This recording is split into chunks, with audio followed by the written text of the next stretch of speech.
एकादशीच्या दिवशी एक गोष्ट तुम्ही नक्की ऐकली असेल. त्या दिवशी तुळशीचं पान तोडत नाहीत, पण त्याच दिवशी भगवान विष्णूंना ते अर्पण करतात. मग असं का? चला जाणून घेऊया. या मागचा भाव खूप सुंदर आहे. तुळस ही साधी वनस्पती नाही, ती म्हणजे माता लक्ष्मीचं रूप आहे आणि तिचं नाव देवी वृंदा आहे. वृंदा ही भगवान विष्णूची परम भक्त होती. तिच्या भक्तीने प्रसन्न होऊन विष्णूने तिला वर दिला, तू सदैव माझ्या हृदयामध्ये राहशील आणि माझ्या पूजेमध्ये सुद्धा.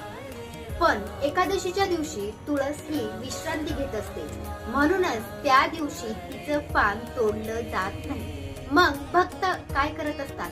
ते एक दिवस आधीच तुळशीचं पान तोडून ठेवतात आणि एकादशीच्या दिवशी तीच पान विष्णूंना अर्पण करतात.